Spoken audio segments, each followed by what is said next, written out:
Hello everyone and welcome to the channel Rainbow Classes for Student. Today in this video we are going to start Maurya period. Okay student, जैसा कि आप सभी को पता है Maurya period में पढ़ा रही हूँ, जैसा कि आप सभी को स्क्रीन पर नज़र आ रहा है मौर्य पीरियड के बारे में. और यहाँ पे बताया हुआ है कि इस पिक्चर के द्वारा आपको पता चल रहा है कि मौर्य पीरियड जो था, तो मौर्य पीरियड में शासन उनका जो था, जो इसको साम्राज्य, उनका जो साम्राज्य था उसको एकीकृत किया गया चारों दिशाओं में. इसके साथ साथ मैंने आपको प्रीवियस वीडियो में बताया था इसके बारे में डिटेल में. यदि आपको डिटेल में पढ़ना है तो मेरी प्रीवियस वीडियो में जाएंगे और देख सकते हैं. बाकी मैं थोड़ा सा ओवरव्यू बता देती हूँ आपको. मौर्य पीरियड में मैंने वहाँ की एजुकेशन से लेकर के वहाँ का कल्चर को लेकर के, कल्चर के साथ साथ मैंने उसकी लिटरेचर को भी पढ़ाया मौर्य पीरियड के. इसके साथ साथ मौर्य पीरियड किस किस स्थान पर जो है स्थित है, कौन कौन सी दिशाओं से लेकर के. तो मैंने जैसे कि आपको नज़र आ रहा है पिक्चर में, ये भी सब चीज़ डिफाइन की हुई है. पश्चिमी एरिया जिसे गांधार बोलते हैं, जो कि पाकिस्तान में वर्तमान समय में स्थित है, ये भी चीज़ मैंने आपको पढ़ाई है. और जो तमिलनाडु और केरल, ये जो दो एरिया जो थे, मैंने क्वेश्चन भी बताया था आपको. और ये जो दो एरिया है जहाँ पर साम्राज्य जो है, इस मौर्य साम्राज्य विस्तृत नहीं हो पाया था. यहाँ पर चंद्रगुप्त मौर्य ने यहाँ, या फिर उनके बेटे जिनका नाम था बिंदुसार, या फिर कहा जाए उनके पोते अशोक, तो इन तीनों में से किसी ने यहाँ पर जो है अपना साम्राज्य स्थापित नहीं कर पाया. यही एरिया बाकी थे और यही क्वेश्चन पूछ भी जाते हैं, कौन सा एरिया जो था जिसपे साम्राज्य नहीं था चंद्रगुप्त मौर्य का या फिर मौर्य साम्राज्य का. तो ये बहुत इंपॉर्टेंट है. मैं पिक्चर इसीलिए लेके आई क्योंकि आपको पिक्चर के द्वारा आपके माइंड के अंदर सेट हो जाएगा क्वेश्चन का आंसर. ओके, तो चलते हैं. मैं क्वेश्चन 10 की सीरीज से हर बार लेकर आ रही हूँ. 10 क्वेश्चन की सीरीज मैंने आपको पढ़ाया था. मुंडको उपनिषद कहाँ से लिया गया है? अर्थवेद के अंदर मुंडको उपनिषद, यदि आपको ध्यान हो तो मैंने आपको पढ़ाया था. और जो ऋग्वेद वाला जो मैंने आपको पढ़ाया था, जो पुरोहित हुआ करते थे, ऋग्वेद, सामवेद, अर्थवेद, यजुर्वेद, मैंने आपको पढ़ाया था. पढ़ने वाले क्या कहलाते थे? एक बार दोबारा से देख लेंगे, मैं दोबारा बता देती हूँ. वैसे मैं ज़्यादातर वीडियो में कुछ डिस्कस करने की कोशिश करती हूँ जो मैंने पहले पढ़ा दिया आपको. ऋग्वेद, क्योंकि यदि हम मल्टीपल टाइम ना याद किया हुआ, लर्न किया हुआ, रिवाइज करेंगे, पढ़ाएंगे, समझाएंगे, तो हमारे माइंड के अंदर कुछ सेट हो जाएगा वो, और एग्ज़ाम में हमारी बहुत हेल्पफुल रहेगा. और मैं यही चाहती हूँ कि एग्ज़ाम जो है, एग्ज़ाम में हमारी वो पढ़ी हुई चीज़ हेल्पफुल रहे. ऋग्वेद, यजुर्वेद, सामवेद, और फोर्थ पे क्या था? अथर्ववेद.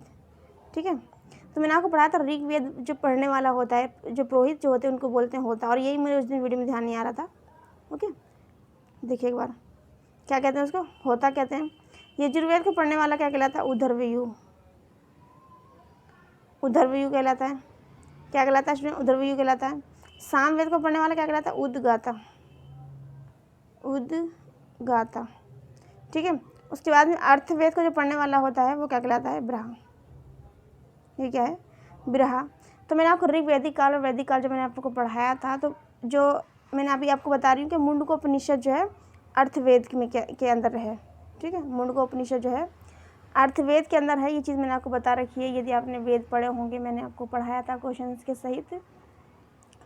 तो देखिए ये जो है क्या था? ऋग्वैदिक काल, वैदिक काल, मैंने आपको टॉपिक जो है ये करवाया था कंप्लीट. यदि आपको इस टॉपिक को करना हो, पढ़ना हो अच्छे से, तो आप मेरी प्रीवियस वीडियो में जाएंगे. प्ले लिस्ट मैंने बना रखी है, और उस प्ले लिस्ट को ओपन कीजिए और आप वहाँ पर ऋग्वैदिक काल या वैदिक काल को अच्छे से डिस्कस कर सकते हैं. और मैंने आपको ये भी पढ़ाया था किन किन कालों के इनको कई नामों से जैसे जाना जाता है. जैसे ऋग्वैदिक काल को वैदिक काल भी कहा जाता है. ठीक है, तो क्यों कहा जाता है? और मैंने आपको पढ़ाया था वैदिक काल, उत्तर वैदिक काल. तो वैदिक काल मैंने आपको पढ़ाया था 1500 ईसा पूर्व से 1000 ईसा पूर्व. फिर उत्तर वैदिक काल पढ़ाया था मैंने 1000 ईसा पूर्व से 600 ईसा पूर्व. ये सब चीज़ें मैंने आपको पढ़ाई हैं, तो डिटेल में जाइए वहाँ पढ़िए. ठीक है, आते हैं अपने टॉपिक पर. क्वेश्चन देखिए, तो आप इसका स्क्रीनशॉट ले सकते थे. ओके, तो ये देखिए चाणक्य मैंने पढ़ाया था. घनानंद को जो बीट किया था इन्होंने, इनकी सहायता चंद्रगुप्त मौर्य ने, बहुत बड़ा रोल था. अशोक का सांची स्तूप. ठीक है, और ये मौर्य काल के जो मैंने क्वेश्चन आपको काफ़ी सारे डिस्कस करवा दिए हैं. अब मैंने ये सारे आप प्रीवियस वीडियो में जाकर देख सकते हैं क्वेश्चन. अब हम चलेंगे क्वेश्चन नंबर 52 से. 51 क्वेश्चन मैंने आपको डिस्कस करवा दिया. रिकॉल करते हैं 51 क्वेश्चन को. यदि आपको ध्यान है मैंने 51 क्वेश्चन में क्या करवाया था. देखिए इसमें कहा गया था कि अशोक के किस अभिलेख में बौद्ध धर्म के नियमों की जानकारी मिलती है? बौद्ध धर्म के नियमों की जानकारी मिलती है. तो इसकी राइट आंसर की बात करें तो राइट आंसर इसका क्या था? राइट आंसर इसका क्या था? मैंने आपको बताया था भारभू अभिलेख. बी में क्या है? 13वां शिलालेख. और सी में क्या? 7वां शिलालेख. और डी में क्या? उपयुक्त सभी. तो मैंने आपको पढ़ाया था भारभू अभिलेख. क्या पढ़ाया था मैंने? भारभू अभिलेख. जैसा कि आपको क्वेश्चन 50 में नज़र आ रहा है। भारभू या फिर वैराट अभिलेख में अशोक का नाम ही क्या था, प्रियदर्शी था, ठीक है, और इनका देवनाम प्रिय भी था, एक अन्य नाम। इस अभिलेख में अशोक के बुद्ध धर्म और संघ के प्रति विश्वास पता चलता है। अशोक बुद्ध धर्म और संघ के प्रति विश्वास प्रकट होता है इस किसमें, जो भारभू क्या है, शिला अभिलेख है, ठीक है, अभिलेख। और 13वां अभिलेख जो मैंने आपको बताया था, जो कलिंग युद्ध हुआ था, कलिंग युद्ध आपको ध्यान हो तो कब हुआ था, तो 261 BC में हुआ था। मैंने आपको ध्यान हो पढ़ाया था 261 BC में कलिंग युद्ध हुआ था। कलिंग कहाँ है वर्तमान समय में, उड़ीसा में स्थित है। तो कलिंग युद्ध में जब अत्यधिक खून खराबा लाखों लोगों की मृत्यु हो जाने और अत्यधिक खून खराबा देख जब उन्होंने देखा था किसने, अशोक ने, तो उनका हृदय कैसा हो गया था, पिघल गया था। उसके बाद से ही अत्यधिक खून खराबा देखने के बाद उन्होंने भविष्य में कभी भी युद्ध ना करने का जो है वही संकल्प लिया था। तब इन्होंने बौद्ध धर्म को अपनाया था। मैंने आपको बताया था धमकी नीति अपनाई थी। इसके साथ साथ मैंने आपको बताया था इनका बेटा था जिसका नाम था महेंद्र, उनकी बेटी थी, क्या था इसका नाम, संघमित्रा। इनको श्रीलंका में भेजा था बौद्ध धर्म के प्रचार के लिए। और मैंने आपको बढ़ाया था धम्म जो है क्या है, प्राकृतिक भाषा का रूपांतरण है, प्राकृतिक भाषा का रूपांतरण है। तो 51 अब की बात की जाए तो 51 का जो है स्टूडेंट राइट आंसर क्या है, उपयुक्त सभी। क्या स्टूडेंट, उपयुक्त सभी है। और इसके साथ साथ मैंने आपको पढ़ाया था 7वां शिलालेख। क्या पढ़ाया था मैंने, 7वां शिलालेख पढ़ाया था। 7वां शिलालेख में क्या बात कही गई थी कि 7वां शिलालेख जो मैंने आपको पढ़ाया था दिल्ली और टोपरा अभिलेख इसे कहते हैं, जो कुतुब मीनार के पास में स्थित है। मैंने आपको बताया था, ध्यान हो तो इसमें लोक कल्याणकारी कार्यों का ही वर्णन किया गया था सिर्फ 7वें स्तंभ लेख में, लेकिन यहाँ पे शिलालेख है, ठीक है। तो आप ये चीज़ ध्यान रखेंगे। देखिए एक बार इसको मैं डिफाइन कर देती हूँ। 7वां जो अभिलेख है स्टूडेंट, उसको किस नाम से जानते हैं, शॉर्ट में लिख रही हूँ, ठीक है। अभिलेख इसको किस नाम से, अन्य नाम से जानते हैं, क्या था स्टूडेंट, दिल्ली टोपरा अभिलेख। दिल्ली टोपरा अभिलेख जो कहाँ है, वर्तमान समय में कुतुब मीनार में। कुतुब मीनार का जो एरिया है ना स्टूडेंट, जस्ट के पास है, ठीक है। तो कुतुब मीनार के पास है दिल्ली टोपरा अभिलेख, जिसके अंदर क्या बात कही गई है, इसके अंदर जो बात कही गई है कल्याणकारी राज्य के लिए, कल्याणकारी कार्य के विषय में बात की गई है। अशोक के द्वारा इस स्तंभ का लगाना सिर्फ ये था कि जो जनता है उनके अंदर क्या हो, नैतिक वैल्यूज़ जो हैं, जो मोरल वैल्यूज जो हैं, उनका जो है नैतिकता का जो है उनके अंदर विकास हो, इसलिए उन्होंने लगाया था 7वां अभिलेख। और यहाँ क्या पूछा गया, 7वां शिलालेख, तो मैं आपको कमेंट बॉक्स में बताऊँगी 7वां शिलालेख में क्या दिया हुआ है। 7वें शिलालेख में जो 51 क्वेश्चन की बात की, 51 क्वेश्चन का राइट आंसर जो स्टूडेंट डी है। आगे चलते हैं, देखते हैं क्वेश्चन नंबर 51 की एक्सप्लेनेशन को समझते हैं। एक बार देखिए एक्सप्लेनेशन में क्या कहा गया है। 51 की एक्सप्लेनेशन देखिए, कह रहे हैं कि अशोक के शिलालेख में, क्या स्टूडेंट कह रहे हैं कि अशोक के शिलालेख में प्रशासनिक धर्म से संबंधित अनेक बातों का उल्लेख है। भारभू अभिलेख जो कि बौद्ध धर्म से रिलेटेड है, उसमें त्रिरत्न बुद्ध धम्म और संघ दिए गए हैं। मैंने आपको पढ़ाया था बुद्ध मीन्स क्या था, संस्थापक था। धम्म मीन्स क्या था कि बुद्ध द्वारा दिए गए जितने भी कायदे कानून के द्वारा दिए गए उपदेश। और संघ की बात की जाए तो जहाँ पे भिक्षु और भिक्षुणियाँ जो है निवास क्या करते थे, ठीक है। तो इस तरह से भी क्वेश्चन पूछ सकते हैं कि बुद्ध मीन्स क्या है, बुद्ध मीन्स क्या है, धम्म मीन्स क्या है, और संघ मीन्स क्या है। तो ये वेरी वेरी इंपॉर्टेंट, इसको तो ध्यान रखेंगे आप। इसके अभिलेखों पर धम्म के जिन गुणों का उत्कीर्ण करवाया गया था वे दिग निकाय के सिगालोवाद सूत्र में संग्रहित बुद्ध उपदेश हैं, जिन्हें बुद्ध ने साधारण गृहस्थों के लिए अनुकरणीय बताया था। मतलब जो गृहस्थ वाले जो व्यक्ति हैं, जो गृहस्थ आश्रम में प्रवेश कर चुके होते हैं, उनके लिए सिगलोवाद सूत्र में जो है क्या है, कायदे कानून बताए हैं। इसके साथ में कह रहे हैं इसी कारण इस सूत्र को गिही विनय यानी कि गृहस्थों के लिए उपदेश भी कहा जाता है। ये इम्पोर्टेंट है तो थोड़ा सा समझ लेंगे कि इस तरह से पूछा जाता है गृहस्थों के लिए क्या है, अशोक ने क्या बताया। देखिए, अशोक के शिलालेख धम्म से संबंधित अनेक बातों पर उल्लेख करते हैं। भारभू अभिलेख, अभी हमने पढ़ा था ना भारभू अभिलेख, तो भारभू अभिलेख जो है उसमें बौद्ध धर्म के त्रिरत्न जिसको कहा जाता है बुद्ध धम्म और संघ, बुद्ध धम्म और संघ। तो बुद्ध मीन्स क्या आता है स्टूडेंट, संस्थापक। चलिए मैं लिख देती हूँ एक बार, बुद्ध मीन्स क्या है स्टूडेंट, संस्थापक, ठीक। और धम्म मीन्स क्या था, उपदेश, धम्म मीन्स क्या था, उपदेश, उपदेश देख लीजिएगा मात्रा नहीं लग पा रही, ठीक है। उपदेश है। और संघ मीन्स क्या था, जहाँ पे भिक्षु और भिक्षुणी मेल और फीमेल जो भिक्षु थे, जो बेगर थे, वो क्या करते थे, निवास क्या करते थे, तो उनको कहा गया था संघ। ओके, जैसे कि आपको नजर आ रहा है, इस अभिलेखों में धम्म के जिन गुणों का उत्कीर्ण करवाया गया था वे दिग्ग निकाय के सिगालोवाद सूत्र में संग्रहित हैं। इन्हें बुद्ध ने साधारण गृहस्थों के लिए अनुकरणीय बताया है। इसी के कारण इसका एक अन्य नाम भी है, इसको बोला जाता है गिही विनय। क्या बोला जाता है, गिही विनय बोला जाता है, यानी कि गृहस्थों के लिए उपदेश। क्या स्टूडेंट, गृहस्थों के लिए उपदेश भी कहा जाता है, ठीक है। ये अपने आप में इम्पोर्टेंट है। आगे चलते क्वेश्चन नंबर 52 को समझते हैं। अशोक के 14वां शिलालेख कौन सा स्टूडेंट, अशोक का 14 जो शिलालेख हैं वो पाए गए थे, तो वो कहाँ पाए गए थे। पहले क्या लिखा है, पाटलिपुत्र, क्या लिखा है, पाटलिपुत्र। बी में क्या लिखा हुआ है, गिरनार, क्या लिखा है स्टूडेंट, गिरनार। उसके बाद में सी में क्या लिखा है स्टूडेंट, सारनाथ। उसके बाद में डी में क्या लिखा है स्टूडेंट, उज्जैन। डी में क्या लिखा है स्टूडेंट, उज्जैन लिखा हुआ है। तो शिलालेख जो है वो कहाँ पाए गए थे, तो राइट आंसर पे यदि आप आते हैं तो राइट आंसर क्या होगा, राइट आंसर की बात की जाए तो राइट आंसर 52 का होगा बी। 52 का राइट आंसर स्टूडेंट क्या होगा, बी, गिरनार। अशोक के 14 जो शिलालेख हैं, यानी कि पत्थर के बने हुए जो लेख हैं, पत्थर पे लिखे हुए जो लेख हैं, वो कहाँ हैं, गिरनार में हैं।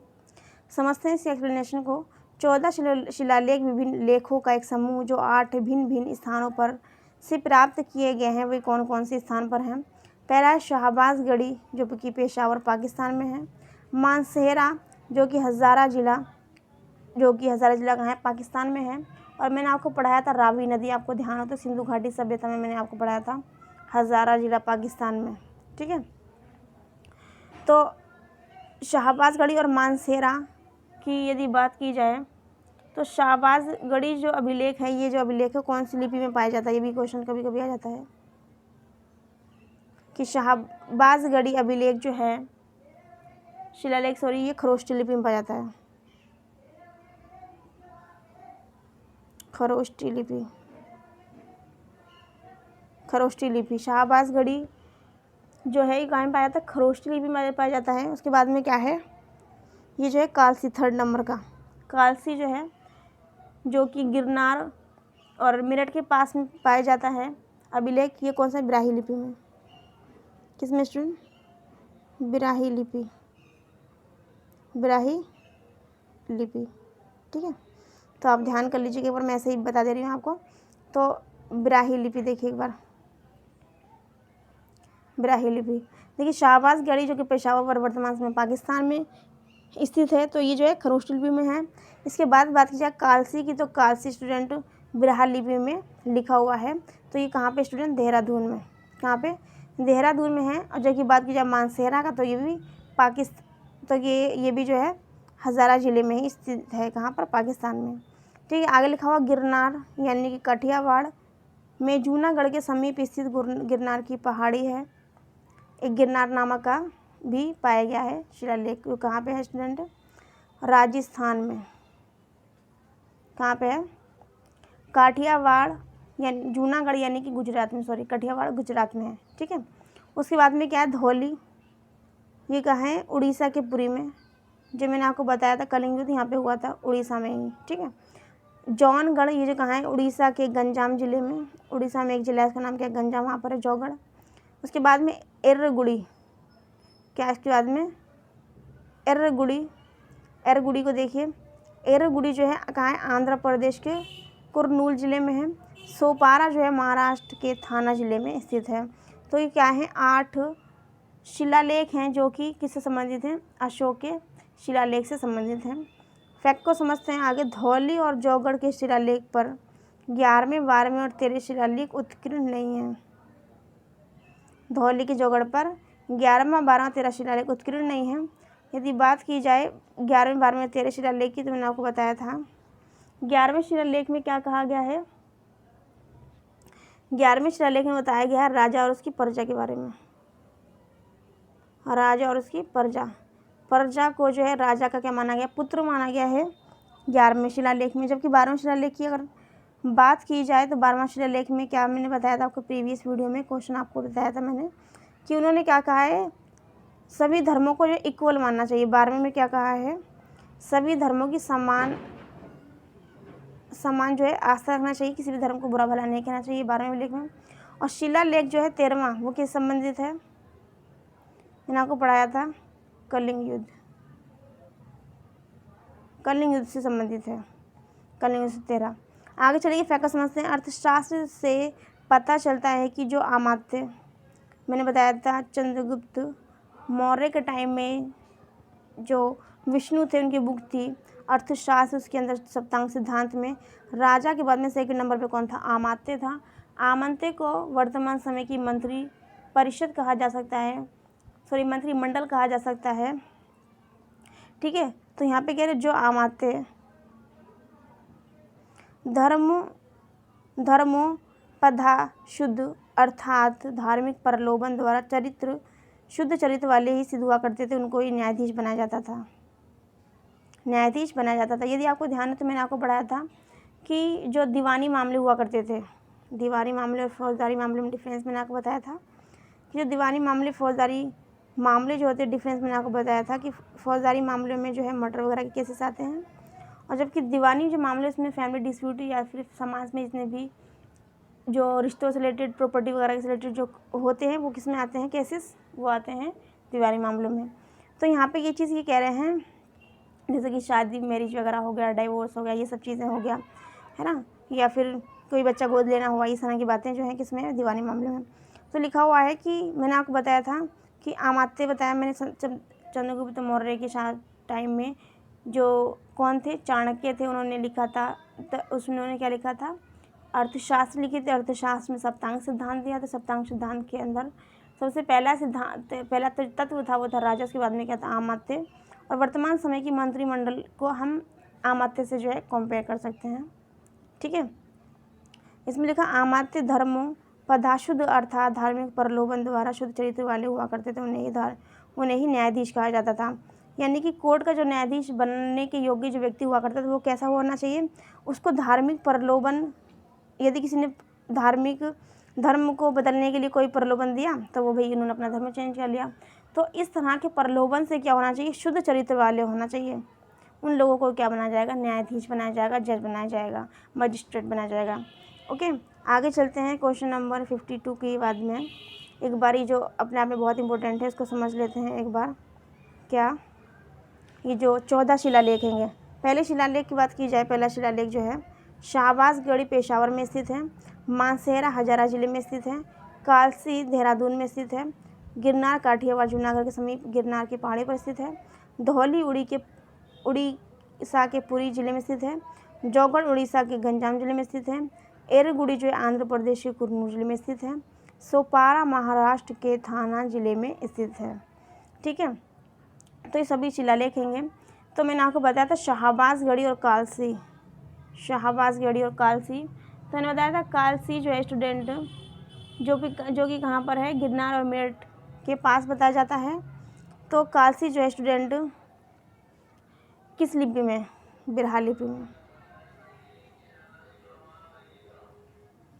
बिरहा लिपि में। और शाहबाजगढ़ी जो कि पेशावर में है तो वो कौन सी लिपि में, खरोष्टी, खरोष्टी। देखिए एक बार खरोष्टी लिपि, देखिए एक बार खरोष्टी लिपि, खरोष्टी लिपि। ठीक है, आगे फैक्ट को समझते हैं। देखिए क्या कहा गया है आगे,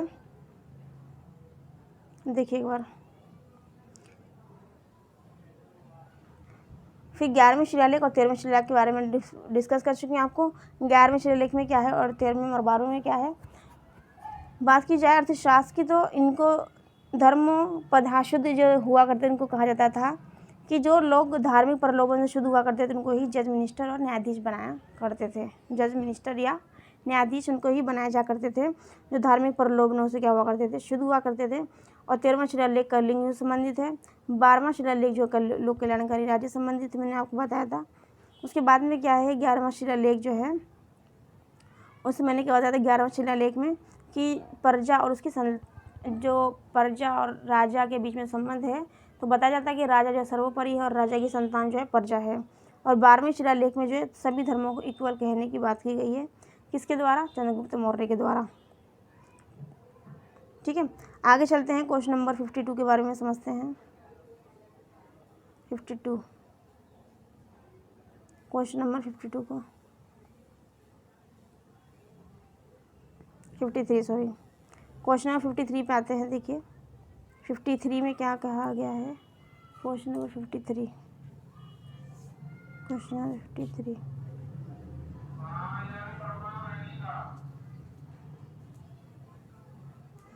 53 में कि अशोक का कौन सा शिलालेख धार्मिक सामंजस्य के विषय में कहता है। अशोक का कौन सा शिलालेख धार्मिक सामंजस्य के विषय में कहता है तो वो कौन सा शिलालेख है।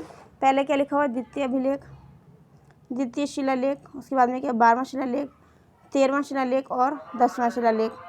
तो अभी ध्यान है आपको, मैंने आपको बताया था 12वां शिलालेख में सभी धर्मों को इक्वलिटी की सभी जो जितनी भी रिलीजियस हैं, ठीक है, उनको क्या कहा गया? उनको इक्वलिटी की बात की गई। किसके द्वारा? अशोक के द्वारा। द्वितीय शिलालेख की बात की गई तो धर्म के सार की बात इसमें कही गई, धर्म की बात की गई। 13वां जो शिलालेख है वो किससे संबंधित है? 13वां जो शिलालेख है वो कलिंग युग से संबंधित है। आपको ध्यान हो तो एक बार एक्सप्लेन कर देती हूँ उसको, जो माइंड के अंदर अच्छे से रन रहेगा। द्वितीय शिलालेख धर्म से संबंधित है, धर्म या धर्म का सार। 12वां शिलालेख जो है सभी धर्मों के प्रचार प्रसार के लिए, सभी धर्मों के प्रचार प्रसार और सभी के लिए समान आस्था रखना, जैसे कि किसी की आलोचना ना करना, समान आस्था रखना, किसी की आलोचना ना करना किसी भी धर्म की। तो ये किसमें बात की गई? 12वें अभिलेख में। और 13वां जो शिलालेख है वो किससे संबंधित है? कलिंग युद्ध,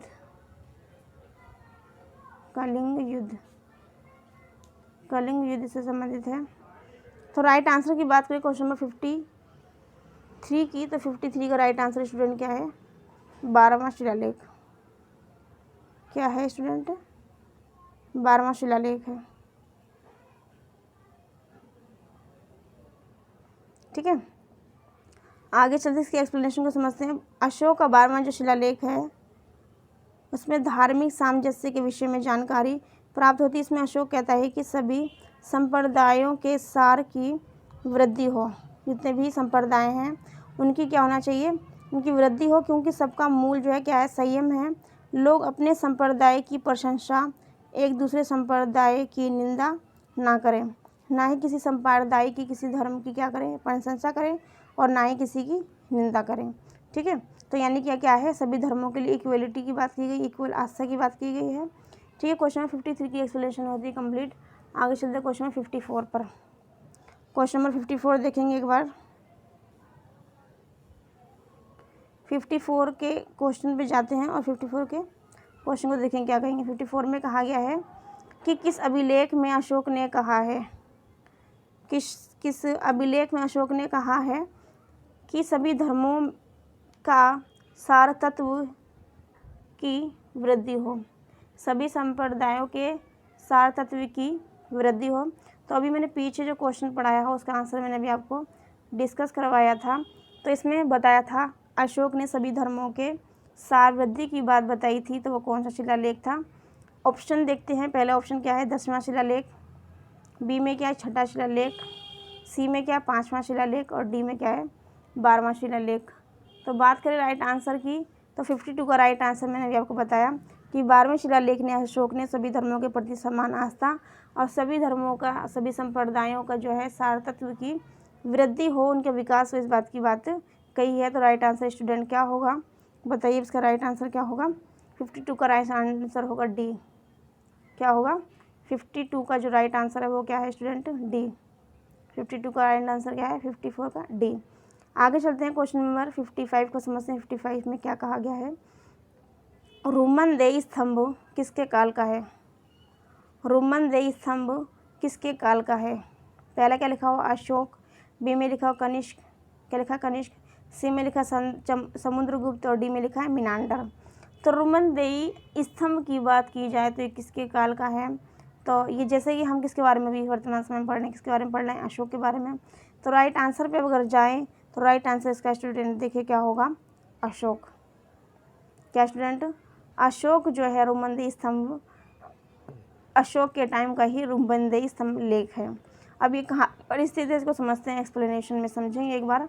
रोमन स्तंभ अशोक के शासनकाल का ही स्तंभ है। यह नेपाल की तराई में, नेपाल की तराई मैंने आपको पढ़ाया था, गौतम बुद्ध का जो जन्म हुआ था मैंने आपको पढ़ाया था। बताइए गौतम बुद्ध का जन्म कहाँ हुआ था। मैंने आपको पढ़ाया था कि नेपाल की तराई क्षेत्र में पढ़ाया था ना। और क्या पढ़ाया था, उनके जन्म के बारे में। 563 ईसा पूर्व में उनका जो जन्म हुआ था तो कहाँ हुआ था, मुझे देखिए ध्यान नहीं आ रहा है इस टाइम पर। तो नेपाल की तराई में जो स्थित है, मैं कमेंट बॉक्स में बताऊंगी आपको या फिर आप बता सकते हैं। नेपाल की तराई में स्थित है। इस लेख से पता चलता है कि अशोक अपने राज्याभिषेक के 20वें वर्ष यहाँ आया। उसने यहाँ धार्मिक कर लगाया जिसका नाम रखा गया क्या, बलि रखा गया, को माफ़ करके उसने भूमि कर घटाकर 1/8 भाग कर दिया, यानी 1 रुपये का 8वां भाग कर दिया इसने। ठीक है, देखिए दोबारा से एक बार देख लेंगे। देखिए एक बार, देखिए रोमन देई स्तंभ लेख जो है अशोक का है। रोमन देई स्तंभ जो अशोक के शासनकाल का है, शासनकाल का है। रोमन देई स्तंभ अशोक के शासनकाल का है। यह नेपाल की तराई में स्थित है। इस लेख से पता चलता है, किस बात का पता चलता है, इससे पता चलता है किसके बारे में, कि अशोक ने अपने राज्याभिषेक के 20वें वर्ष जो है ये भारत आया था। भारत आने के बाद में उसने धार्मिक कर लगाया। क्या लगाया स्टूडेंट, उसने लगाया धार्मिक कर। उस धार्मिक कर का जो नाम दिया गया था, बताइए क्या दिया गया था स्टूडेंट। धार्मिक कर जो है उसका नाम क्या रखा गया था, अगर आपको ध्यान हो तो बलि। और एग्ज़ाम में बहुत पूछा जाता है बलि, क्योंकि बलि इसका जो कॉन्सेप्ट है तो किससे संबंधित है, हम बलि के नाम से पहुंच जाते हैं कहाँ पर, कि बलि जो है किसी जानवर वगैरह की बलि देना, उसको मार देना, जीव हत्या करना, उसको सोच लेते हैं हम लोग बलि। लेकिन यहाँ पर बलि जो है किसके टाइम की बात की गई है, अशोक के टाइम की बात की गई। तो अशोक के टाइम की बात की गई है तो इसमें यही बताया गया है कि वो जो है कर, ये जो बलि है जो है किसी जीव हत्या की बात नहीं की गई है इसमें, बल्कि किसकी बात की गई है, एक टैक्स की बात की गई है। तो बलि क्या है, एक टैक्स है जो किसके, अशोक के टाइम पीरियड में लगाया गया था। और उसने जो ये जो कर जो था, ये टैक्स बलि नामक कर जो था उसको इन्होंने माफ़ कर दिया जब ये यहाँ पर आए। ठीक है, राज्याभिषेक हो गया उनका, जब वो राजा बन गए तो उन्होंने क्या करा, इसमें जो धार्मिक कर था बलि इसको माफ़ कर दिया। इसके बाद में इन्होंने भूमि कर जो है घटाकर उसका 1/8 भाग कर दिया। ठीक है, तो देखिए मैं भी बता रही थी गौतम बुद्ध के बारे में। तो गौतम बुद्ध मैंने बताया था आपको कि नेपाल की तराई क्षेत्र में उनका जन्म हुआ था। तो कहाँ हुआ था, मैंने आपको बताया था 563 ईसा पूर्व में। मुझे वो चीज़ ध्यान नहीं आई जिसका नाम था कपिल वस्तु के निकट। इसका नाम था क्या, लुम्बिनी। क्या नाम था स्टूडेंट, कपिल वस्तु के निकट जो जगह थी उसका नाम था लुम्बिनी। और लुम्बिनी वर्तमान समय में क्या है, कहाँ पर स्टूडेंट है, नेपाल के तराई क्षेत्र में। मैंने आपको पढ़ाया था कि जो गृह त्याग की एक प्रक्रिया थी, जो गृह इन्होंने छोड़ दिया था 29 साल की उम्र में, 29 एज में इन्होंने छोड़ दिया था, उसको महाभिनिष्क्रमण कहा गया था। महाभिनिष्क्रमण कहा गया था जब इन्होंने घर जो है त्याग दिया था। उसके बाद में एक और भी प्रक्रिया हुई थी जिसको हम बोलते हैं महापरिनिर्वाण। महापरिनिर्वाण यदि आपको ध्यान हो तो मैंने आपको पढ़ाया था, महापरिनिर्वाण कहते हैं कि जीवन का मृत्यु चक्र से मुक्त हो जाना। देख लेंगे एक बार, बता देती हूँ मैं आपको। महाभिनिष्क्रमण का मतलब क्या था? 29 एज में क्या हुआ था, ये जो थे कौन, गौतम बुद्ध जो है घर छोड़ दिया इन्होंने 29 एज में। और ज्ञान के क्या बोलते खोज थी इनको, उस ज्ञान की खोज में ये घर छोड़कर 29 साल की एज में जो है घर से बाहर चले गए, उसको कहा गया महाभिनिष्क्रमण। जब इन्होंने अपने प्राण त्याग दिए थे, प्राण जो है त्याग दिए थे, उसको कहा जाता था महापरिनिर्वाण। महापरिनिर्वाण मीन्स क्या था कि जीवन का मृत्यु चक्र से मुक्त हो जाना। क्या था देखेंगे एक बार। जीवन का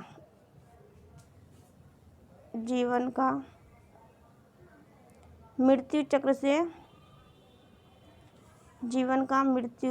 से समाप्त हो जाना। जीवन में जो मृत्यु चक्र है उसका समाप्त हो जाना ही क्या था, महान परिनिर्वाण था। ठीक है, आगे चलते हैं क्वेश्चन नंबर पर अपने और समझते हैं इसकी एक्सप्लेनेशन को। देखिए एक बार एक्सप्लेनेशन देखिए क्वेश्चन नंबर 55 की। अशोक ने नेपाल की तराई में स्थित निगलीवा, क्या स्टूडेंट, निगलीवा में कनक मुनि एक क्या थे, पौराणिक बुद्ध थे। क्या थे स्टूडेंट, एक पौराणिक बुद्ध थे, और उनका स्तूप जो है बनवाया था। क्या करवाया था, उनका जो है स्तूप बनवाया था। और उस स्तूप मैंने बताया था आपको, स्तूप किसे कहते हैं, जो अर्ध गोलाकार होते हैं। दोबारा पढ़ेंगे। अशोक ने नेपाल की तराई में स्थित निगलीवा में कनक मुनि एक पौराणिक क्या थे, बुद्ध थे, उनके जो है स्तूप को क्या करवाया था, संवर्धित और द्विगुणित करवाया था। किसने, अशोक ने।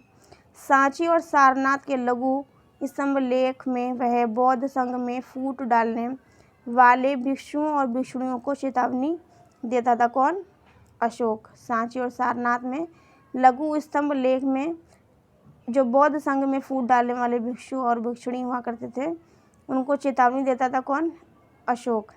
भरबू जिसको कहा जाता है वैराट, जो कि कहाँ पे है, राजस्थान में स्थित है, वहाँ से प्राप्त लघु शिलालेख में अशोक जो है स्पष्ट बुद्ध धम्म और संघ का अभिवादन करता है।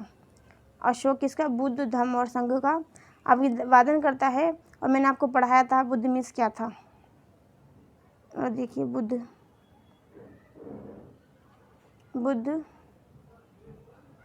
धम्म और संघ। बुद्ध धम्म और संघ मीन्स क्या होता है, बुद्ध मीन्स क्या था, गौतम बुद्ध,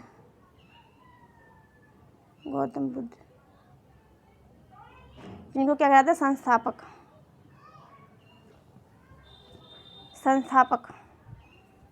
क्या कहा था, संस्थापक। धम्म जो था, धम्म मीन्स क्या था, उपदेश। गौतम बुद्ध द्वारा दिए गए उपदेश को क्या धम्म कहा गया। संघ मीन्स कहा गया जिसमें जो बेगर मेल और फीमेल हुआ करती थी, भिक्षु और भिक्षुणियाँ जो थी, भिक्षु और इसके साथ साथ जो भिक्षुणियाँ जो थी, उनका जो भिक्षुणियाँ उनका निवास स्थान जो था वो संघ था, उसको संघ कहा गया। तो बौद्ध क्या था, संस्थापक, धम्म क्या था, उपदेश, संघ क्या था, भिक्षुणियों का निवास स्थान। ठीक है, तो एक्सप्लेनेशन ये चीज़ जो है ना, ये अक्सर एग्जाम में पूछ ली जाती है, इसलिए मैं इसको दोबारा कई बार इसको डिस्कस करवाने की कोशिश कर रही हूँ। आगे चलते हैं क्वेश्चन नंबर 56 पर, समझते हैं 56 का आंसर। देखिए 56 के आंसर की बात की जाए, 56 के आंसर की बात की जाए तो देखिए 56 के राइट आंसर की बात की जाए तो राइट आंसर इसका क्या है, देखिए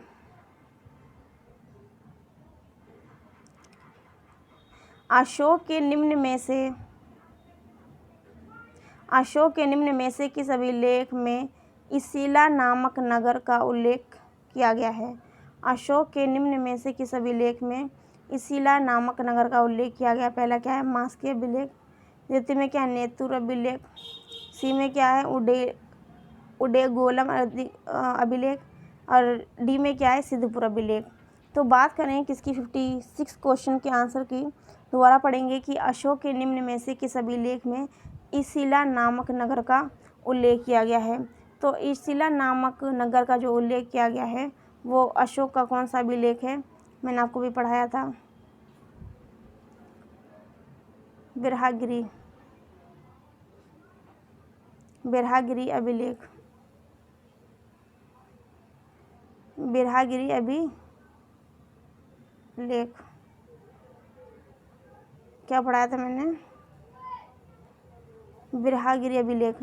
बिरहागिरी अभिलेख में जो है इसीला नामक नगर के बारे में उल्लेख मिलता है। इसीला नामक जो नगर है, इसीला, इसीला नामक जो क्या है नगर, इसीला नामक जो नगर है उसका उल्लेख जो है किसमें मिलता है? बिरहागिरी अभिलेख में मिलता है। ठीक है, तो यहाँ पर कोई सा भी यहाँ पे बिरहागिरी लेख नहीं लिखा हुआ, ना ही मास्की, इसमें मास्की लिखा हुआ, नेत्र अभिलेख लिखा है, उडे गोलम अभिलेख लिखा हुआ है, सिद्धपुर अभिलेख लिखा हुआ है। तो इसमें ऑप्शन कोई है नहीं जो इसके आंसर पे जाया जाए। ठीक है, तो इसका आंसर इसमें से कोई नहीं होगी। एक बार इसके एक्सप्लेनेशन को समझ लेते हैं। देखिए एक्सप्लेनेशन में क्या कहा गया है। अशोक के बिरहागिरी अभिलेख, जो कि बिरहागिरी अभिलेख में जो है क्या है, इसीला नामक नगर का उल्लेख है। बिरहागिरी जो कि कर्नाटक के चित्रदुर्ग में स्थित है। जो बिरहागिरी अभिलेख है वो कहाँ स्टूडेंट? कर्नाटक में स्थित है। कर्नाटक में कहाँ पे? तो कर्नाटक के चित्रदुर्ग में स्थित है। मास्की, गुर्जरा, नेतूर और उडेगोलम के लेखों में अशोक का व्यक्तिगत नाम मिलता है। तो मैंने आपको बताया था व्यक्तिगत नाम की बात की जाए तो उनका व्यक्तिगत नाम क्या था? देवप्रिय भी था और देवनाम प्रिय भी था। देवप्रिय, देवनाम प्रिय इनका नाम। मास्की, गुर्जर, नेतूर और उडेगोलम लेखों से इनके व्यक्तिगत नाम, जो इनके पर्सनली जो नाम थे उनका पता चलता है। अशोक के अभिलेखों में परिशा, क्या? अशोक के अभिलेखों में परिशा शब्द का उल्लेख जो है वह अर्थशास्त्र की मंत्री परिषद थी। जो मैंने आपको पढ़ाया था मंत्री परिषद, तो अशोक के टाइम की ये मंत्री परिषद हुआ करती थी। इससे पहले हमने क्या पढ़ा था? चंद्रगुप्त मौर्य के जो प्रधानमंत्री थे जिनका नाम था कौटिल्य, विष्णुगुप्त या फिर चाणक्य। ठीक है, तो उनके अर्थशास्त्र में जो मैंने आपको बताया था, अभी पढ़ाया था मैंने, क्वेश्चन इसमें पढ़ाया था, जो मंत्रिमंडल जो था उसको कहा जाता था आमात्य, जो सप्तांग सिद्धांत में था। तो मंत्रिमंडल कह लीजिए, तो उसको मंत्रिमंडल जो था वो क्या था? आमात्य था। ठीक है, तो यहाँ पर लिखा है अशोक के जो अभिलेख है उसमें जो परिशा जो शब्द यूज़ हुआ था वो किसके लिए हुआ है? वो मंत्रियों के लिए हुआ है यूज़, यानी कि मंत्रियों की परिषद के लिए यूज़ हुआ है वर्ड। तो आपको दोनों में डिफरेंट करके जो है लर्न करना है और आपको माइंड में सेट करना है। वहाँ पर सप्तांग सिद्धांत में आमात्य क्या कहा गया? मंत्री परिषद के लिए, और दूसरी तरफ अशोक के अभिलेखों में परिशा जो शब्द है वो किसके लिए कहा गया है? मंत्री परिषद के लिए कहा गया, मंत्रियों की परिषद के लिए कहा गया है। आगे समझेंगे। धौली व जौगढ़ के प्रथम शिलालेख में अशोक नगर व्यावहारिकों को आदेश देता है कि वे बिना उचित कारण के किसी को कैद अथवा शारीरिक यातनाएं ना दे। देखिए अशोक ने जो जो भी लोगों में राज करते समय जो भी इम्प्लीमेंट किए, कौन जो रूल रेगुलेशन फॉलो करवाए, लो जो उन्होंने अपने कायदे कानून लागू करे उस टाइम पर, तो ये कह रहे हैं कि धौली और जौगढ़ जो अभिलेख है, शिलालेख है, धौली और जौगढ़ शिलालेख में अशोक ने नगर जो व्यवहारिक थे उनको आदेश दिया कि वे बिना किसी उचित कारण के किसी को ना ही शारीरिक यातनाएं दें और ना ही किसी को कैद में रखें, यानी किसी को भी फिजिकल मेंटली किसी भी तरह का हरासमेंट नहीं होना चाहिए। ये किसने बात कही गई है? अशोक ने बात कही है। और किसमें कही है? तो धौली और जौगढ़ शिलालेख में, धौली और जौगढ़ नाम के शिलालेख में कही है। वेरी वेरी इंपॉर्टेंट है, आप इसको ध्यान से पढ़ेंगे और इसको रीड कर लेंगे। मैं एक बार दूसरे कलर से भी आपको हाईलाइट कर देती हूँ। धौली और जौगढ़ शिलालेख में अशोक जो है, अशोक ने क्या कहा है कि बिना किसी उचित कारण के किसी को कैद या फिर शारीरिक यातनाएं ना दी जाएं। ओके, आगे चलते हैं क्वेश्चन नंबर 57 पर। 6 हो गया, 57 पे चलते हैं और देखते हैं 57 में क्या कहा गया है। आप चाहें तो जो मैं नोट्स लिखती हूँ यहाँ पर एक्सप्लेनेशन के साथ, तो आप चाहें तो उसको क्या कर सकते हैं, साथ के साथ इनकी शॉर्ट भी ले सकते हैं। क्वेश्चन चलेंगे 57 पर। 57 में देखेंगे एक बार क्या कहा गया है। 57 क्वेश्चन को देखेंगे। 57 क्वेश्चन की बात की जाए तो इसमें क्या कहा गया है 57 में कि निम्नांकित किस स्थल पर स्थित स्तूप अवशेषों से अशोक की पाषाण पर उद्गृत प्रतिमा उसके नाम के साथ प्राप्त हुई है। फिर देखिए यहाँ पर आ गया कि अशोक की कौन सी प्रतिमा है जो उनके नाम के साथ प्राप्त हुई है। तो वो कौन सा है? पहले लिखा हुआ सांची, यहाँ पे उनके प्रतिमा की बात की गई है और वहाँ पे भी शिलालेख हमने पढ़ा था। ठीक है, तो देखिए पहला क्या सांची और दूसरा क्या है अमरावती, सी का क्या है देहर कुठार और डी का क्या है कंगन हल्ली। ठीक है, 56 के राइट आंसर की बात करें तो 56 का राइट आंसर क्या है स्टूडेंट? 56 का राइट आंसर क्या है? 56 का राइट आंसर क्या है स्टूडेंट? डी। क्या है 56 का राइट आंसर क्या है? 57 का सॉरी क्या है? कंगन हल्ली। क्या है स्टूडेंट? कंगन हल्ली जो एक ऐसी जगह थी जहाँ पर अशोक के पाषाण पर अशोक जो स्टोन है ना, स्टोन पाषाण पर उद्गत प्रतिमा जो है उसके नाम के साथ प्राप्त हुई। पत्थर की बनी मूर्ति, इसके साथ साथ उनके नाम भी इसमें लिखा हुआ था। ठीक है, 57 का आंसर क्या है? डी। एक बार इसकी एक्सप्लेनेशन को समझते हैं। देखिए एक्सप्लेनेशन में क्या कहा गया है कि एक्सप्लेनेशन में ये बता रहे हैं कि कंगन हल्ली स्थित स्तूप अवशेषों से अशोक की पाषाण पर, देखिए एक बार, कंगन हल्ली स्थित स्तूप अवशेषों से अशोक की पाषाण पर उद्गत प्रतिमा उनके नाम के साथ प्राप्त हुई है। राजा और रानी के साथ महिला परिचायिकाओं का भी चित्र मिला है। बिरहा लिपि में सम्राट अशोक का नाम प्राप्त हुआ है। ठीक है, बिरहा लिपि में तो मैंने आपको बताया था, बिरहा लिपि, खरोष्टी, अरमाइका, ये कई सारी क्या हैं लिपियां हैं जो उनके टाइम में यूज़ हुई थी। ठीक है, आगे चलते क्वेश्चन 58 पर। इसके बाद में हमारे 2 क्वेश्चन बचेंगे। मौर्य प्रशासन में लक्षणाध्यक्ष होता था। मौर्य प्रशासन में लक्षणाध्यक्ष क्या होता था? पहला क्या है सिक्कों का निरीक्षक, बी में क्या है टकसाल का अध्यक्ष, सी में क्या है खदानों का अध्यक्ष और डी में क्या है स्टूडेंट चारागाहों का अध्यक्ष। डी में क्या है स्टूडेंट? चारागाहों का अध्यक्ष। तो बात की जाए इसकी मौर्य प्रशासन में लक्षणाध्यक्ष की बात की जाए तो क्या है? तो राइट आंसर पे आते हैं। 58 का राइट आंसर क्या स्टूडेंट? बी। 58 का राइट आंसर क्या स्टूडेंट? बी है। एक बार इसकी एक्सप्लेनेशन को समझ लेंगे। मौर्य प्रशासन में लक्षणाध्यक्ष टकसाल का अध्यक्ष हुआ करता था।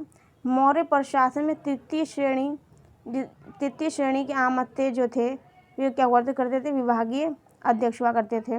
मतलब जैसे कि मंत्री परिषद होती है ना, उसमें हर एक डिपार्टमेंट का, जैसे कि एजुकेशन मिनिस्टर हो गया, कोई फाइनेंस मिनिस्टर हो गया, इसी तरीके से विभागीय अध्यक्ष हुआ करते थे। किसमें? आम आते में, जो कि मंत्री परिषद हुआ करती थी, मैंने आपको पढ़ाया था। ठीक है, विविताध्यक्ष जो था वो चारागाहों का अध्यक्ष था। प्रशस्ता जो था वो राजकीय जो कागजातों को सुरक्षित रखने वाला और राजकीय आज्ञाओं जो हुआ करती थी उनको लिपिबद्ध करने का प्रधान अधिकारी हुआ करता जिसका नाम क्या था? प्रशस्ता। उसके बाद में क्या था? द्वारिक। क्या था? द्वारिक था जो राजमहलों की जो है देखरेख करने का जो है क्या हुआ करता था? प्रधान अधिकारी हुआ करता था। ये बहुत ज़्यादा इंपॉर्टेंट है क्वेश्चन, वेरी वेरी इंपॉर्टेंट। इसको एक बार देखते हुए चलेंगे, बहुत ज़्यादा इंपॉर्टेंट है। देखेंगे मौर्य प्रशासन में जो लक्षणाध्यक्ष है वो क्या हुआ करता? टकसाल का अध्यक्ष हुआ करता था। मौर्य प्रशासन में जो तृतीय श्रेणी थी यानी कि 3rd क्लास जो थी उसमें आमात्य विभागीय अध्यक्ष हुआ करते, यानी कि जो 3rd क्लास का जो कार्य हुआ करते थे उसका जो हेड हुआ करता था वो कौन हुआ करते? जो वो हुआ करती थी ना मंत्री परिषद, उसका जो हेड हुआ करता था वो 3rd क्लास के जो कार्य हुआ करते थे उनका हेड माना जाया करता था उसको। ठीक है, उसके बाद में क्या विविधता अध्यक्ष जो है उसको क्या कहा जाता था? चारागाहों का जो अध्यक्ष हुआ करता था उसको विविधता अध्यक्ष कहा जाता था, चारागाहों के अध्यक्ष को। प्रशस्ता जो है उसको क्या कहा जाता था? राजकीय कागजों को सुरक्षित करने वाला और राजकीय आज्ञाओं को लिपिबद्ध करने वाला प्रधान अधिकारी जो था वो क्या कहलाता था? प्रशस्ता। और द्वारिक जो था ये बहुत ज़्यादा इंपॉर्टेंट है। ये सब जो है ना, ये सभी नाम जो है स्टूडेंट एग्ज़ाम में आए हुए हैं सभी नाम, द्वारिक, प्रशस्ता, विविधताध्यक्ष, लक्षणाध्यक्ष। ठीक है, और देखिए 2006 में भी क्वेश्चन आ चुका है। इसके अलावा ये 2021 में पेपर हुआ उसमें भी आया था। राजमहल की देखभाल करने वाला कौन था? द्वारिक था। ठीक है, आगे चलते क्वेश्चन 59 पर उस पर चलते हैं। इसके बाद हमारा एक क्वेश्चन बचेगा लास्ट। कश्मीर में श्रीनगर नामक नगर की स्थापना किसने की थी? कश्मीर में श्रीनगर नामक नगर था किसने इसकी स्थापना की थी? मैंने आपको पढ़ाया था। पहला क्या है? हर्ष, दूसरा क्या है? अशोक, तीसरा क्या है? चंद्रगुप्त प्रथम और डी में क्या है? समुद्रगुप्त। डी में क्या है? समुद्रगुप्त। यदि आपको ध्यान हो तो मैंने आपको पढ़ाया था किसके बारे में? कि जब उत्तर में अशोक ने प्रशासन सत्ता संभाली थी, साम्राज्य विस्तार किया था, तो इन्होंने, मैंने आपको बताया था श्रीनगर, मैंने बताया था जो जम्मू की कैपिटल है श्रीनगर, तो श्रीनगर को ही अशोक ने इसकी स्थापना की थी। ठीक है, एक बार इसकी एक्सप्लेनेशन में देखेंगे। कलहड़ की राजतंगणी, कलहड़ ने क्या लिखी थी? राजतंगणी लिखी थी। उसके मुताबिक शिव का जो अशोक जो थे वो शिव के उपासक थे। उन्होंने कश्मीर में श्रीनगर और नेपाल में देवपाटन, कश्मीर में श्रीनगर और नेपाल में देवपाटन नामक दो नगरों की स्थापना की थी। किसने? अशोक ने। तो ये दोनों चीज़ें बहुत इंपॉर्टेंट है, वेरी वेरी इंपॉर्टेंट, श्रीनगर और दूसरा देवपाटन। तो देवपाटन स्टूडेंट कहाँ पर है? नेपाल में है। ठीक है, क्वेश्चन 59 में मैंने आपको बताया, चाहे आप स्क्रीनशॉट ले सकते हैं। लास्ट क्वेश्चन है हमारा क्वेश्चन 60। क्वेश्चन क्या है? 60 हमारा लास्ट क्वेश्चन है, इसको समझेंगे। क्वेश्चन नंबर 60 को देखेंगे। 60 में क्या कहा गया है? 60 में देखिए एक बार, क्वेश्चन नंबर 60 में देखिए एक बार, कह रहे कि कश्मीर में श्रीनगर किसने बसाया? फिर देखिए दोबारा रिपीट हो गया। कश्मीर श्रीनगर किसने? पहले लिखा हर्ष, बी में लिखा अशोक, सी में लिखा चंद्रगुप्त प्रथम और डी में लिखा बिंदुसार। तो राइट आंसर की बात करें तो राइट आंसर इसका क्या है स्टूडेंट? बी है, यानी कि अशोक। इसके साथ साथ बात की जाए नेपाल की, तो नेपाल में देवपाटन नामक जगह भी किसने बसाई है? किसने बसाई है स्टूडेंट? अभी हमने पढ़ा था उनके बारे में, तो वो किसने बसाई है? देवपाटन, तो वो भी अशोक ने बसाई है। एक बार इसकी एक्सप्लेनेशन ही तो हमने पढ़ी नहीं। चीनी यात्री ह्यांग ने कपिशा में अनेक स्तूपों का उल्लेख किया। कलहड़ की राजतंगणी के अनुसार कश्मीर में अशोक का उत्तराधिकारी जो था जालौक था, वो कौन था? शैव संप्रदाय का अनुयायी था। मेगस्थनी जो स्ट्रेबो के अनुसार भारत में दास प्रथा नहीं थी, जबकि कौटिल्य ने 9 दासों का वर्णन किया है। और मैंने आपको पढ़ाया था स्ट्रेबो ने जो वो था रक्षिन, क्या था स्टूडेंट? आपको ध्यान हो, मैंने पढ़ाया था रक्षिन के बारे में, और मैंने बताया था रक्षिन क्या है, आपको ध्यान हो तो मैंने पढ़ाया था आपको रक्षिन।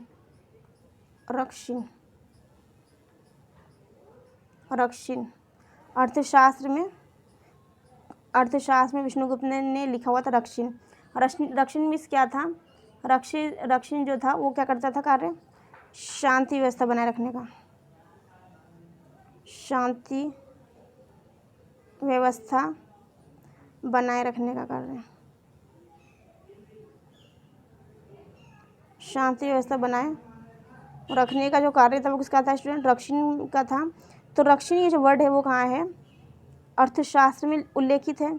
उसके बाद में रक्षिन का हमें पता चल गया, शांति व्यवस्था बनाए रखने वाले को रक्षिन कहा गया। किसमें कहा गया? अर्थशास्त्र में कहा गया। इसके साथ मैंने आपको पढ़ाया था जो एरियन, क्या था स्टूडेंट? एरियन ने जो है रक्षिन को ओवरसीयर कहा था। क्या कहा था स्टूडेंट? ओवरसीयर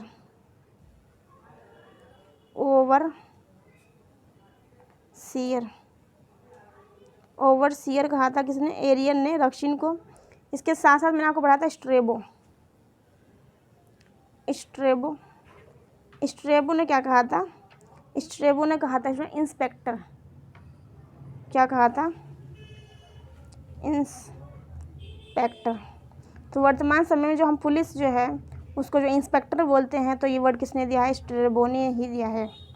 स्ट्रेबो ने इंस्पेक्टर नामक जो शब्द दिया है वो अशोक के टाइम में ही दिया है, जो वर्तमान समय में हम इंस्पेक्टर बोलते हैं। रक्षिन जो शब्द है वो कहाँ से लिया गया है? जो चंद्रगुप्त मौर्य के प्रधानमंत्री जो थे उनका नाम क्या था? कौटिल्य की अर्थशास्त्र में जो वर्ड है रक्षिन वो किसके लिए है? पुलिस के लिए है। और रक्षिन का जो कार्य था वो क्या था? शांति व्यवस्था को बनाए रखना। और एरियन जो थे, एरियन उन्होंने क्या कहा था पुलिस को? जो रक्षिन था उसको कहा था ओवरसीयर कहा था। तो 60 क्वेश्चन की सीरीज़ होती है कंप्लीट। जब तक के लिए न्यू इन्फॉर्मेशन के साथ, न्यू नॉलेज के साथ मिलते हैं नेक्स्ट वीडियो में। तब तक के लिए so that's it for today's video. I hope you guys doing well till then. Bye bye, take care, God bless you, thank you for watching, take care and subscribe and feedback me.